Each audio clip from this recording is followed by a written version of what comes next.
길을 예비하시는 하나님, 우리가 길을 찾을 때 의지하는 것이 있습니다. 다름 아니라 지도입니다. 지도에서 내가 있는 위치와 목적지의 위치를 확인합니다. 그리고 그 거리를 가늠해 봅니다. 거리를 통해서 시간도 어느 정도 추측할 수가 있습니다. 과거에는 우리가 거의 지도를 의지해서 목적지를 찾았습니다.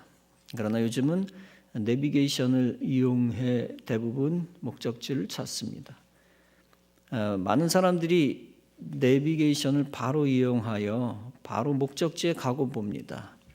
그러다 보니까 목적지로 가는 길 자체를 잘 외우지 않습니다. 전화 걸기 위해 과거보다는 전화번호를 외우지 않는 것과 비슷한 이치입니다. 그러나 보다 확실하게 길을 안내해 줍니다. 길을 찾게 해줄 뿐만 아니라 시간까지 알려줍니다. 지도와 내비게이션이 없을 때는 온전히 이정표를 의지해야 합니다. 캄캄한 밤에 길을 헤맬 때 갑자기 적절한 이정표가 눈앞에 나타나면 얼마나 반가운지 모릅니다. 이정표는 사람 대신 길을 안내하는 도구입니다. 이정표는 예비된 안내자라고 할 수가 있습니다. 곳곳에 사람들이 이정표를 심어 놓았습니다. 이런 도구들이 없을 때는 우리가 전적으로 사람을 의지해야 합니다. 길을 가다가 사람에게 목적지를 묻습니다. 여행 중에는 관광 가이드에게 모든 것을 전폭적으로 맡기고 따라갑니다. 그곳에 사는 사람들은 온전히 길을 알려줄 수 있습니다. 또 그곳을 탐방하고 연구했던 사람도 온전히 길을 알려줄 수 있습니다. 주택 사정을 잘 아는 사람들이, 부동산업 종사자들이 거처에 관한 정보를 알려주고 인도합니다. 본문은 우리의 길과 거처를 예비하신 하나님에 관한 말씀입니다. 하나님이 거처를 알고 예비하고 우리를 인도하신다는 것입니다. 그래서 우리를 향하여 예수님이 말씀하십니다. 너희는 마음에 근심하지 말라. 하나님을 믿으니 또 나를 믿으라. 내 아버지 집에 거할 곳이 많도다. 그렇지 않으면 너희에게 말하였을 것이다. 내가 너희를 위하여 거처를 예비하러 간다. 즉 우리가 살 집을 하나님이 예비하셨으니 너희는 걱정하지 말라는 것입니다. 왜 예수님이 제자들에게 거처에 관한 말씀을 하셨을까요?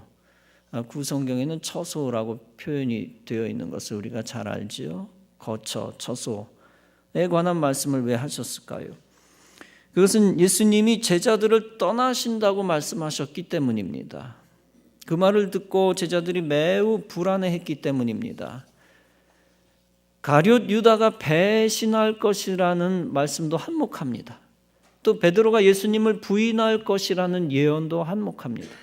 이렇게 무거운 분위기 속에서 불안한 사태가 계속될 것으로 느껴졌습니다. 이렇게 불안해하는 제자들에게 예수님이 그들을 도우며 위로하고 계시고 또 돕고 위로하실 것이라는 것입니다. 비록 예수님이 제자들을 떠난다 해도 영원히 떠나는 것은 아니라는 것입니다. 여기서 거처, 즉 살집, 이 살집은 첫째 천국입니다. 하나님이 거하시는 영원한 하나님의 나라입니다. 하나님의 영광이 가득 찬 곳이고 하나님의 정의와 평화가 영원한 곳입니다. 무엇보다 하나님의 자녀들이 영원히 하나님을 모시고 영원 복락을 누리는 곳입니다. 그 영원한 처소, 천국으로 예수님의 제자들을 인도하시겠다는 것입니다. 그러므로 이 땅에 살면서 죽음을 두려워하지 말라는 것입니다. 죽음뿐 아니라 이 땅에 살면서 마귀와 환난도 두려워하지 말라는 것입니다. 예수님이 예비하신 영원한 안식처를 믿으라는 것입니다. 왜 예수님이 하신 약속을 제자들이 믿어야 한다는 것일까요? 그리고 왜 그 약속을 믿을 수 있다는 것입니까? 그 이유는 예수님만이 이 땅 위에서 하나님의 본체시고 독생자이시기 때문입니다. 그래서 빌립보서 2장은 말씀합니다. 그는 근본 하나님의 본체시나 하나님과 동등될 것으로 취할 것으로 여기지 아니하시고 오히려 자기를 비워 종의 형체를 가지사 사람들과 같이 되셨다. 그러므로 예수님을 본 자는 하나님을 본 자입니다. 예수님을 믿는 자는 하나님을 믿는 자입니다. 바로 그 예수님이 성령님을 보내주셔서 계속 제자들과 함께 계시겠다는 것입니다. 그 삼위일체 하나님 되신 예수님이 거처를 약속하시고 예비하셨습니다. 그 거처를 영어 성경에는 mansions라고 썼습니다. 그러나 그 맨션은 지금 맨션, 빌라 개념이 아닙니다. 이것은 거주하는 장소라는 뜻으로 아버지 집에 마련한 영원한 안식처를 의미합니다. 그 영원한 안식처는 영원히 행복이 넘치는 곳입니다. 더 이상 죽음이 없는 곳에서 영생이 있는 안전한 안식처입니다. 더 이상 고통이 없는 곳에서 영원한 기쁨이 넘치는 안식처입니다. 주님이 하나님 나라 천국을 예비하셨다는 것은 구원을 예정하셨다는 것입니다. 하나님 앞에 설 아무 자격이 없지만 하나님이 예정하셔서 택하시고 구원하신 은혜입니다. 죄로 인해 죽을 수밖에 없고 지옥에 갈 수밖에 없지만 하나님이 예정하셔서 천국 가게 하신 은혜입니다. 감히 하나님 아버지라는 이름을 부를 수도 없지만 아들로 인간을 택하셔서 아들 삼아주신 은혜입니다.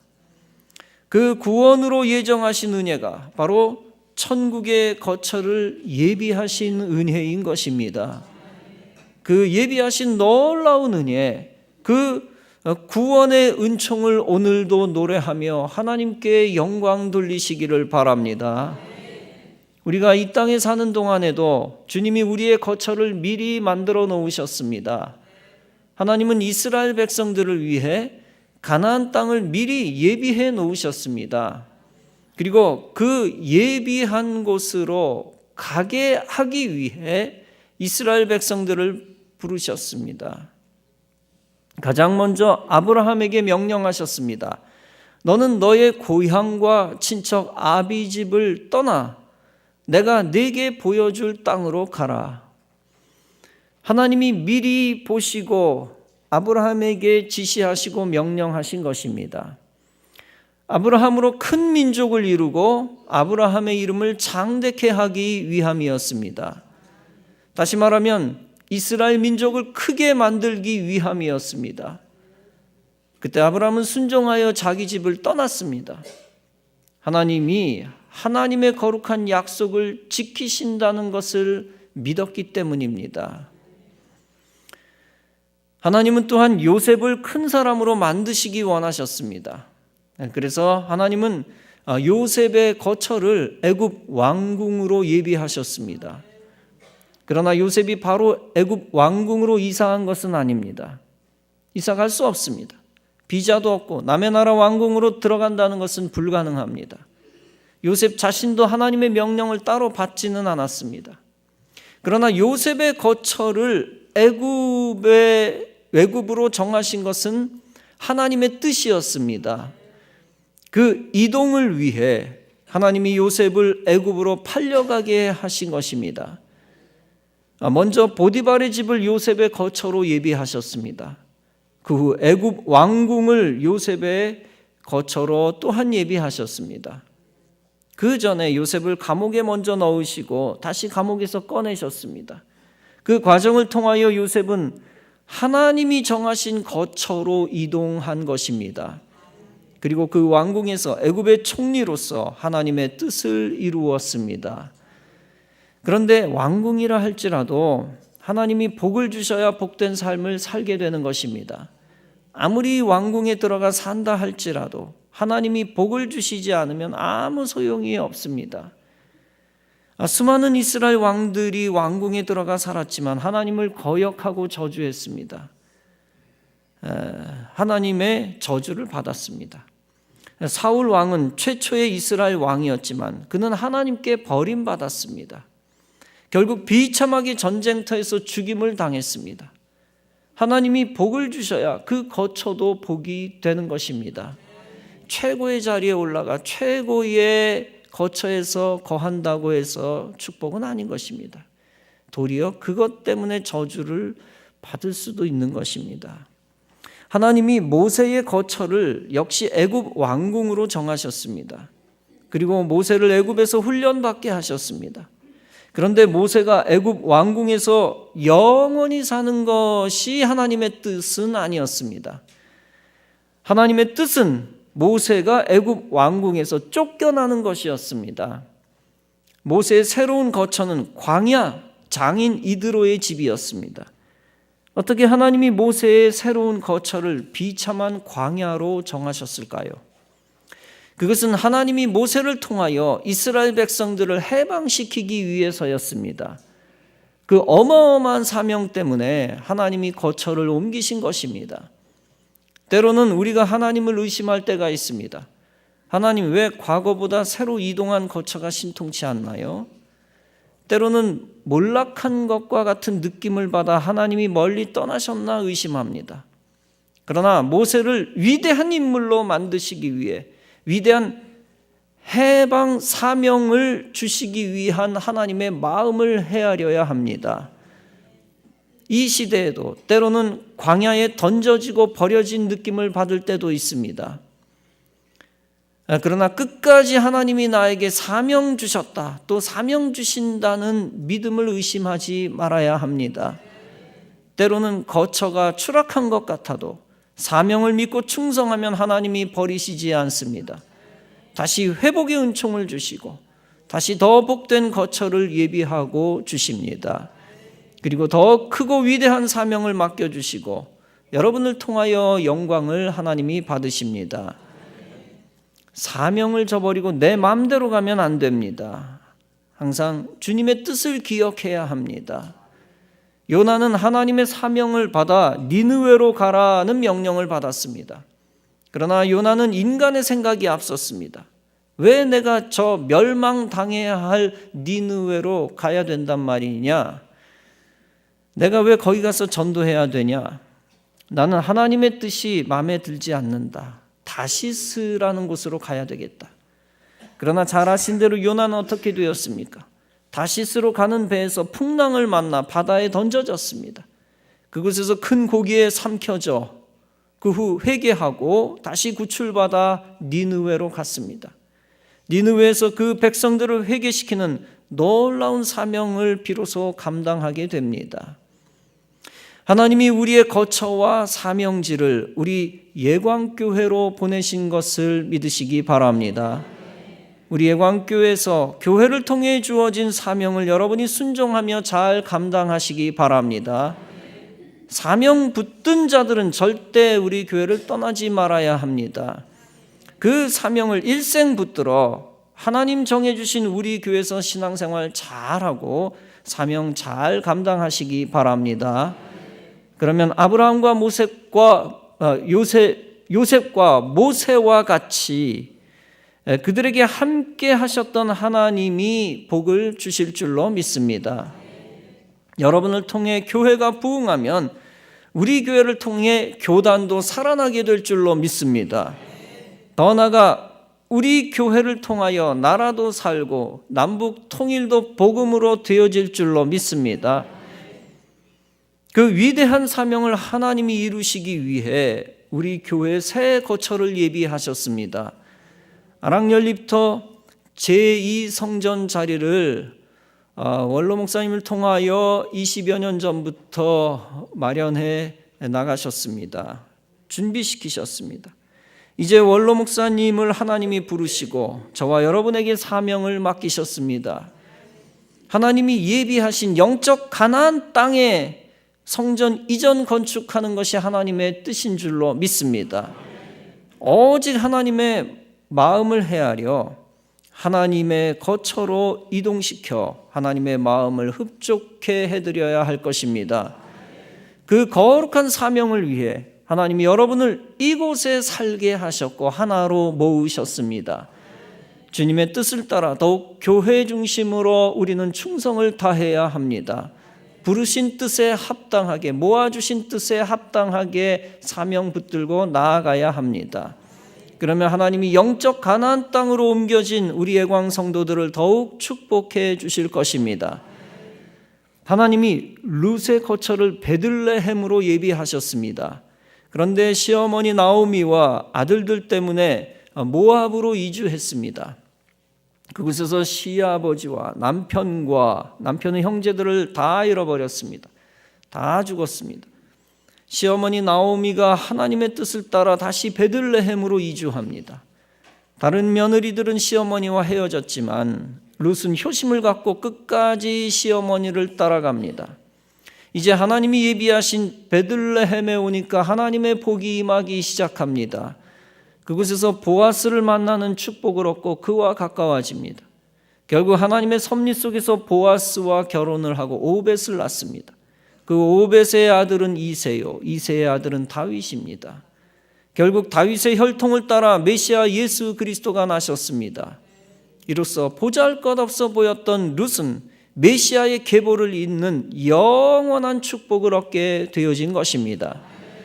이렇게 예비하신 하나님께서 가라라고 하는 곳으로 갈 때 우리는 복을 받습니다. 그런데 주님이 예비하신다는 말씀은 주님이 앞서 가신다는 뜻입니다. 주님은 나를 떠미는 분이 아닙니다. 주님이 미리 가 계셔서 우리를 오라고 하시는 것입니다. 주님은 선한 목자가 되셔서 우리를 이끄십니다. 항상 양 같은 인생들 앞에서 이끄십니다. 하나님이 이스라엘 백성들을 가나안 땅으로 이끄셨습니다. 그때도 항상 이스라엘 백성들 앞에서 이끄셨습니다. 낮에는 구름 기둥으로 밤에는 불 기둥으로 이끄셨습니다. 먼저 이정표를 주시고 먼저 빛을 주시고 먼저 길을 내셨습니다. 시편 119편은 말씀합니다. 주의 말씀은 내 발의 등이요 내 길의 빛이니이다. 빛으로 앞서서 먼저 역사하시는 것이죠. 등이 뒤에 있는 게 아니지요. 빛이 등이 앞에 있는 것입니다. 시편 23편은 말씀합니다. 여호와는 나의 목자시니 내게 부족함이 없으리로다. 목자가 되시는 것이죠. 뒤에서 컨트롤하는 것이 아니라 앞에서 이끄시는 분, 목자 되시는 하나님입니다. 내가 사망의 음침한 골짜기로 다닐지라도 해를 두려워하지 않을 것은 주께서 나와 함께 하심이라. 주의 지팡이와 막대기가 나를 안위하시나이다. 이렇게 목자 되신 주님은 지팡이로 양들을 앞에서 이끄시는 분입니다. 주님이 앞에서 이끄신다는 확신이 우리에게 가장 중요한 믿음입니다. 주님은 우리에게 네가 먼저 가보거라 라고 말씀하시지 않습니다. 오히려 그곳은 내가 있는 곳이다. 그곳에서 만나자라고 하십니다. 또한 내가 이끌 테니 그저 믿고 따라오기만 하라고 하십니다. 물론 표면적인 인간적인 언어를 사용하실 수는 있습니다. 개척하라, 뚫고 나가라, 돌진하라. 그러나 사실은 영적으로 보면 밑바탕에서 하나님이 다 마련하신 것입니다. 그런 주님을 의지하지 아니하고 내 마음대로 주님을 앞서서는 안 됩니다. 또한 주님의 말씀을 무시하고 인간의 말만 듣고 따라가서도 안 됩니다. 레밍이라고 하는 독특한 들쥐 크기의 귀여운 동물이 있습니다. 고래 등 유일한 자살하는 동물로 알려져 있지요. 집단적으로 몰려가다가 벼랑에서 줄줄이 떨어져 죽는 동물입니다. 그런데 과연 동물이 자살이 가능할까 의심을 하고 여러 군데 찾아봤는데 자살이라고 하는 것이 아니라는 평이 많습니다. 잘못된 학설이라고 합니다. 디즈니사가 만든 픽션의 동영상이 더해져 그 가설을 부추겼다고 합니다. 실제 레밍은 시야가 30cm밖에 안 된다는 것이 더 설득력 있는 이론입니다. 그래서 앞에 있는 레밍이 떨어질 때 같이 떨어지는 것입니다. 또 바다 앞에서 자신들이 물에서 헤엄칠 수 있다고 생각을 하기 때문에 실제 헤엄도 칠 수 있고요. 그래서 마구 뛰어듭니다. 덤벼들기도 합니다. 그러나 작은 거리가 아니기 때문에 지쳐 죽을 수밖에 없습니다. 어찌됐건 그들을 따라가다가 집단적으로 많이 죽습니다. 우리 인생도 주님이 없으면 레밍 같은 존재가 될 수밖에 없습니다. 사람이 사람을 무턱대고 따라가다가 멸망하는 것입니다. 사람의 사상, 사람의 종교, 사람의 가치관은 항상 변하며 위험합니다. 절대적 하나님의 말씀에 근거한 것이 아니라 상대적 세상 가치관에 근거해 있습니다. 오늘은 진리처럼 여기다가 내일은 촉에같이 버립니다. 또 과거에는 별거 아닌 것처럼 여기다가 오늘은 착각하고 또 진리로 붙듭니다. 오직 인생은 성경 말씀에 비추어 주님이 알려주시면 그때 나아가야 되는 것입니다. 주님이 멈추라고 하면 멈추어야 합니다. 불기둥과 구름기둥은 이스라엘 백성들을 무작정 끌고 가기만 한 것이 아닙니다. 무조건 행군만 한 것은 아니죠. 그것은 시시각각으로 멈추어 이스라엘 백성들을 진주시켰습니다. 만약 그것들을 무시하고 먼저 달려나가면 밤에는 집단적으로 얼어 죽었을 것입니다. 만약 그것들을 무시하고 늑장 부린다면 낮에는 태양열에 타 죽었을 것입니다. 오직 그들이 아주 거친 시나이 반도로 나아갈 수 있었던 힘은 그것들을 그대로 따라갔기 때문입니다.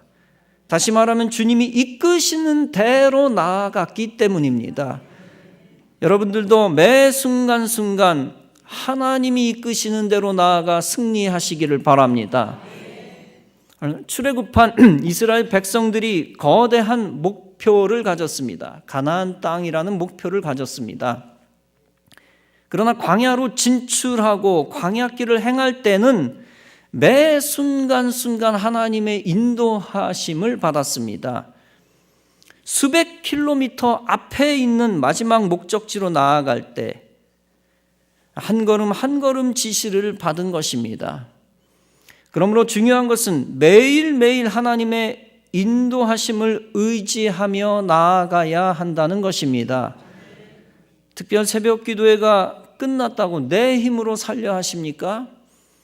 매일매일 예배 드리면서 주님의 인도함을 받아야 우리는 살아나게 되는 것입니다. 심지어 100m 앞을 나아가도 마음속으로 주님의 인도함을 받으며 나아가야 합니다. 매 순간 주님께 물으며 매 순간 주님의 응답을 받으며 나아가야 합니다. 물론 매 시간 다 응답해 주시지는 않습니다. 그러나 계속 주님께 물으며 나아가다 보면 주님이 선한 길로 인도하십니다. 축복의 길과 축복의 목적지를 예비해 주신 것을 우리가 믿으며 주님께 물으면서 살면 주님이 책임져 주시는 것입니다. 주님은 우리의 미래를 한치 없이 예비하십니다. 한 영국인이 자기의 50회 생일을 맞이했습니다. 그는 50년 동안 지켜주신 하나님께 감사의 표시를 했습니다. 그 표시로서 50파운드의 돈을 자선사업에 헌납하기로 했습니다. 그는 이것을 희사할 방법과 대상을 모색했습니다. 그러던 중 10파운드를 조지 뮬러가 경영하는 브리스톨시의 한 고아원으로 보냈습니다. 그 보내기로 결정을 했습니다. 그는 생일날 기부금을 보내려고 했습니다. 그러나 이상하게도 고아원 생각이 맴돌아 생일이 될 때까지 기다리지 않았습니다. 즉시 10파운드의 수표를 고아원으로 우송했습니다. 며칠 후 그는 뮬러의 고아원으로부터 기부금이 접수되었다는 영수증을 받았습니다. 연말에는 고아원의 회계 보고서를 받았습니다. 그 보고서에는 독지가들의 명단이 있었습니다. 그리고 1년간의 고아원 운영에 대한 내용이 간략하게 기록되어 있었습니다. 그런데 그 영국인이 깜짝 놀랐습니다. 그가 기부금을 우송한 날짜 바로 앞에는 다음과 같은 조지 뮬러의 글이 적혀 있었기 때문입니다. 오늘은 돈도 양식도 모두 바닥났다. 그렇지만 걱정하지 않는다. 지금까지 하나님이 하셨던 것처럼 이번에도 반드시 채워주실 것이다. 이렇게 전적으로 하나님을 의지했던 조지 뮬러를 위해 하나님이 절묘한 방법으로 사람을 보내시고 그의 쓸 것을 예비하셨던 것입니다. 이렇게 여러분도 하나님이 여러분에게 필요한 것을 예비하심을 믿고 나아가시기 바랍니다. 매일 기도하며 주님의 인도하심을 받으시기 바랍니다. 매일매일 한 걸음 한 걸음 인도하실 때에 주님 따라가며 근심 걱정을 버리시기 바랍니다. 본문은 예수님이 제자의 거처를 예비하셨기 때문에 제자들에게 뭐라고 명령하셨습니까? 너희는 마음에 근심하지 말라. 하나님을 믿으니 또 나를 믿으라고 했습니다. 그렇습니다. 정말 하나님의 예정과 하나님의 예비하심을 믿는다면, 정말 믿는다면 모든 근심 걱정을 버려야 합니다. 오직 하나님이 가장 좋은 것을 주실 것을 믿고 주님의 역사를 기대해야 합니다. 제자들의 거처를 예비하신 하나님은 우리의 미래의 축복을 예비하셨습니다. 이미 우리 앞에 복이 다가오고 있고 멈출 수가 없습니다. 미래에서 현재로 하나님의 축복의 통로를 통해 축복이 다가오고 있는 것입니다. 단지 그 복이 멈추게 되는 때는 우리가 주님을 의심하고 근심하고 걱정할 때입니다. 근심 걱정하면 우리의 믿음은 더욱 작아지고 축복의 통로를 조이게 됩니다. 혈관이 좁아지면 많은 신체적 정신적 문제가 생깁니다. 우리는 예비하신 하나님을 무시함으로 축복의 통로를 좁혀서는 안 됩니다. 반드시 근심 걱정을 십자가에 내어 던져버리고 주님 예비하신 축복을 맞이해야 할 것입니다. 주님께 다 내어 던져놓고 시온의 대로를 열어야 할 것입니다. 천국을 예비하신 하나님, 이 땅에서 우리의 거처와 사명의 현장을 예비하신 하나님, 또한 우리의 축복을 예비하신 좋으신 하나님을 의지하고 믿고 따르시기 바랍니다. 그래서 주님이 인도하시는 대로 가장 의롭고 선하고 축복된 길을 따라가 하나님 하시는 놀라운 일을 체험하고 하나님께 영광 돌리는 성도 여러분 다 되어지시기를 주님의 이름으로 축원합니다.